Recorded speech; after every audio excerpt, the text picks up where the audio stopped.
মধ্যপ্রাচ্যের আকাশে আবারও যুদ্ধের আগুন। যুক্তরাষ্ট্র এবং ইসরায়েল মিলে ইরানে হামলা করেছে, আর এর জবাবে ইরান মধ্যপ্রাচ্যের বিভিন্ন দেশে অবস্থিত আমেরিকার ঘাঁটিতে পাল্টা আঘাত হেনেছে। চারিদিকে শুধু একটাই প্রশ্ন, তবে কি সত্যি তৃতীয় বিশ্বযুদ্ধ শুরু হতে যাচ্ছে?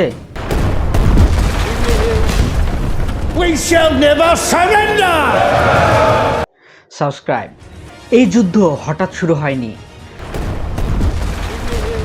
মূল কারণ ইরানের পারমাণবিক কর্মসূচি। ইসরায়েল বহুদিন ধরে দাবি করে যাচ্ছে, যদি ইরান পারমাণবিক শক্তিধর হয়ে যায় তাহলে ইসরায়েলের অস্তিত্ব কোনোভাবেই থাকবে না। আর যুক্তরাষ্ট্র ও ইরানের শত্রুতা আজকের নয়, 1989 সাল থেকে সেই শত্রুতা শুরু।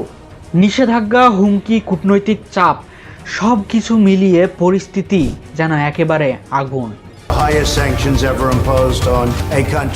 একসময় পারমাণবিক চুক্তি হয়েছিল, সেই চুক্তি ভাঙ্গার পরে উত্তেজনা আবারও চরমে।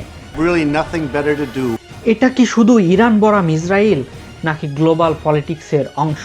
প্রশ্ন আসে, সৌদি আরব, কাতার, সংযুক্ত আরব আমিরাত কেন ইরানকে সমর্থন করে না?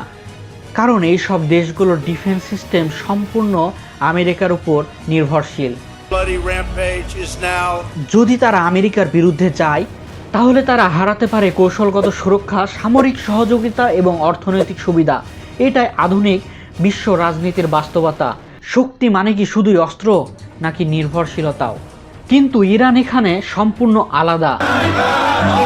তারা নিজেদের ড্রোন, ব্যালিস্টিক মিসাইল এবং প্রতিরক্ষা প্রযুক্তি নিজেরাই উন্নত করেছে বলে দাবি করে।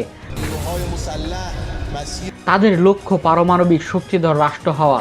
কিন্তু প্রশ্ন হলো, পারমাণবিক শক্তি কি শুধু প্রতিরক্ষার জন্য, নাকি এটা আঞ্চলিক আধিপত্যের প্রতীক?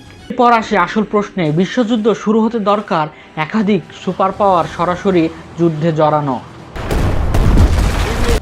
জোটভিত্তিক সংঘর্ষ, বিশ্বব্যাপী সামরিক বিস্তার।